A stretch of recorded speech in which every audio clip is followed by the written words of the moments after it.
नमस्कार साथियों, आपका एक बार फिर से स्वागत है आपके अपने YouTube चैनल पे कॉन्सेप्ट ऑफ अमित में। जैसा कि हमने कहा था कि हम एक नई सीरीज के साथ फिर शुरुआत करेंगे और मुझे लगा कि यहाँ नई सीरीज का शुरुआत भी करनी चाहिए। हमने कुछ वीडियोस डाले थे, वो 9th 10th के बच्चों के लिए था और एसएससी की तैयारी के लिए भी अगर देखा जाए वनडे एग्जाम के लिए उसके लिए भी वीडियोस बहुत अच्छे थे। लेकिन यहाँ पे हम एक नई सीरीज शुरू करना चाहते हैं, भारत का भूगोल, जहां से प्रश्न आने की संभावनाएं लगातार बनी रहती हैं। ज्योग्राफी एक ऐसा सब्जेक्ट है जो लगभग सभी को पसंद आता है और इसमें कई सारे टॉपिक होते हैं। ज्योग्राफी में अगर देखा जाए कई सब्जेक्ट का संगम भी होता है जहां से सवाल उठाए जाते हैं। हमारे आसपास के समाज में पर्यावरण से संबंधित भी सवाल उठाए जाते हैं, तो कहीं ना कहीं सभी चीजें भूगोल से संबंधित ही होती हैं। तो यहाँ हम एक नई सीरीज स्टार्ट करेंगे, भारत का भूगोल। तो इस सीरीज को स्टार्ट करने के पहले हम यहाँ चाहते थे कि आपसे एक सिलेबस के बारे में मेंशन कर लिया जाए, थोड़ा चर्चा कर लिया जाए, डिस्कस कर लिया जाए कि क्या क्या पॉइंट होते हैं, क्या क्या यहाँ सीरीज में आपको यहाँ देखने को मिलेंगे वीडियोज में, सीरीज में, और क्या क्या आपको यहाँ देखने को और सीखने को मिलेंगे। तो भारत के भूगोल में हम जैसे बात करेंगे यहाँ पे कि इंडियन ज्योग्राफी में हम पहले यहाँ स्टार्ट करेंगे भारत का भौगोलिक परिचय। भारत के भौगोलिक परिचय का मतलब यहाँ थोड़ा इंट्रोडक्शन देखेंगे भारत के बारे में, भारत के विस्तार के बारे में, अवस्थिति के बारे में चर्चा करेंगे। तो यहाँ पे हम थोड़ा सा एक परिचय लेकर चलेंगे। पहले भारत के बारे में कुछ हम संक्षिप्त जानकारियां लेकर चलेंगे आगे, उसके बाद उसके अंदर हम डिटेल में चलेंगे अंदर। फिर यहाँ पे पहला हमारा जो टॉपिक होगा कि भारत का भौगोलिक परिचय, जहां से सवाल उठाए जाते हैं, रेलवे और बैंक वगैरह में भी सवाल यहाँ से उठाए जाते हैं। तो यहाँ से मैं सारे कॉन्सेप्ट क्लियर करने का प्रयास करूंगा।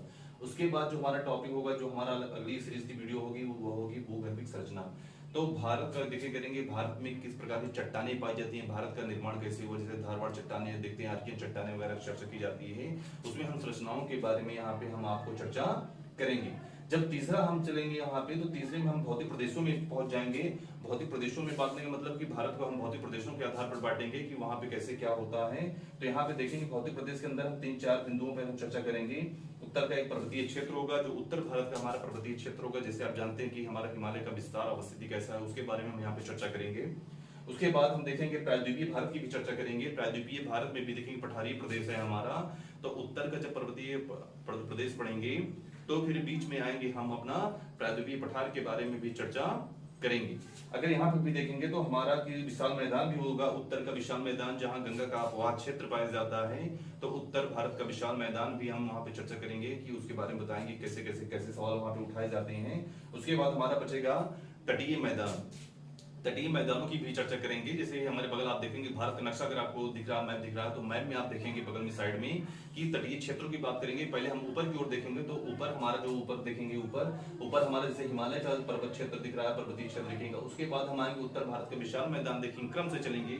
उत्तर भारत का विशाल मैदान देखेंगे, उत्तर भारत के विशाल मैदान के बाद हम देखेंगे सीधे चर्चा करेंगे प्रायद्वीपीय पठारों की बात करेंगे, प्रायद्वीपीय पठारों की बात करेंगे। उसके बाद जो तटीय क्षेत्र हमारा पश्चिमी तटीय है और पूर्वी तट वाला बात करेंगे, वहां पे हम इसकी चर्चा करेंगे। तो ये हमारा भौतिक प्रदेश में हम इसको चर्चा करेंगे। उसके बाद हमारी आती है बहुत ही हाईलाइटेड टॉपिक हमारा आता है भारत की नदियां। इसको हम अपवाह तंत्र में पढ़ेंगे। यहाँ पे जो पढ़ेंगे हिमालय की नदियां और प्रायद्वीपीय भारत की नदियां पढ़ेंगे। तो ये टॉपिक हम यहाँ पे इतना क्लियर करेंगे। उसके बाद हमारी अगली जो सीरीज की कड़ी होगी वो भारत की जलवायु होगी, कि भारत का जलवायु कैसा होता है, किस प्रकार के होते हैं, कैसे मानसून कब आता है, इसके बारे में भी चर्चा यहाँ पे की जाएगी। और भारत में मृदाएं किस प्रकार की पाई जाएंगी, कितने प्रकार की, और भारत में वनस्पतियां किस प्रकार की पाई जाती हैं, इसको भी चर्चा किया जाएगा। इसमें भी जितने भी क्वेश्चन बनने वाले हैं उसको भी यहाँ पे आपको कॉन्सेप्ट दिए जाएंगे। जल संसाधन की बात किया जाएगा, बहुउद्देशीय परियोजनाओं की बात किया जाएगा। जल संसाधन हमारी नदियों पर बनाए गए डैम वगैरह किए गए हैं, जो बहुउद्देशीय परियोजनाएं होती हैं, उनके बारे में चर्चा किया जाएगा। उसके बाद हम आएंगे प्राकृतिक आपदाएं हमारी होती हैं, जो बाढ़ होता है, भूकंप होता है, सूखाग्रस्त वगैरह जो क्षेत्र होते हैं, इनके बारे में हम यहाँ पे चर्चा करेंगे और इससे समस्याओं और उनसे निपटने के उपाय के बारे में भी थोड़ा सा चर्चा करेंगे। खनिज संसाधन की बात यहाँ पे करेंगे। खनिज संसाधन जानते हैं, पेट्रोलियम, कोयला वगैरह भारत में कहाँ कहाँ इसके संसाधन पाए जाएंगे, कहाँ इसकी खानें पाई जाएंगी, वहां पे इसकी चर्चा करेंगे, मैप के द्वारा करेंगे। यहाँ पे आर्थिक भूगोल में यहाँ पे देख लेंगे, भारत के आर्थिक भूगोल में उद्योग परिवहन की बात करेंगे, ऊर्जा संसाधन की भी यहाँ पे चर्चा कर दी जाएगी, थोड़ा सा ही आपको बता दिया जाएगा, तो यहाँ पे कर दिया जाएगा। उसके बाद हमारी मानव प्रजातियां आ जाएंगी। मानव प्रजातियों की बात करेंगे, तो मानव प्रजाति में जो पाएंगे जनजातियां वगैरह, जो जहां से सवाल उठाए जाते हैं अधिकतर, उन जनजातियों की भी चर्चा की जाएगी। और यहाँ पे देखिए कुछ यहाँ पे जो टॉपिक क्लियर होंगे उसको हम क्या करेंगे, विविध में भी कर देंगे कंप्लीट। जैसे यहाँ पे क्या आ जाती है आपकी की सांस्कृतिक कला वगैरह आ जाती हैं, क्लासिकल डांस वगैरह की चर्चा होती है, वहां पे हो जाता है। और भी जो विविध यहाँ पे छूटेंगे वो यहाँ पे चर्चा की जाएगी। तो इस भारत के भूगोल में मुझसे प्रयास होगा कि आपका प्रीलिम्स के लेवल तक आपका क्या हो जाए, सारा चीज क्लियर हो जाए, सारे कॉन्सेप्ट को मैं क्लियर करूंगा और आपको बस मेरे साथ मैप लेकर चलना है। आपको एटलस एक खोलकर बैठना है और यहाँ पर क्या करना है, जब मैं मैप करवाऊंगा तो मैपिंग भी करवाऊंगा और मैपिंग में आपको दर्शाऊंगा, यहाँ पे भारत की चीजों को सब दर्शाने का प्रयास करूंगा। तो इससे आपको क्या होगा, बहुत सारे फायदे मिलेंगे, लाभ मिलेंगे। तो जब ये शुरू होगा तो सिलेबस मेरे ख्याल से पता चल गया है कि हम किस टॉपिक पे यहाँ चर्चा शुरू करेंगे। तो इस टॉपिक पे चर्चा करने के बाद हम धीरे धीरे इसके वीडियोस को लाएंगे, जहां से हमारा पहला वीडियो होगा भारत का भौगोलिक परिचय। तो वहां से हम चलेंगे। तब तक के लिए आप हमारे साथ बने रहिए, आप अपना प्यार देते रहिए और अपने मित्रों के साथ चैनल को सब्सक्राइब करवाइए और इसको शेयर करिए। तब तक के लिए धन्यवाद। Have a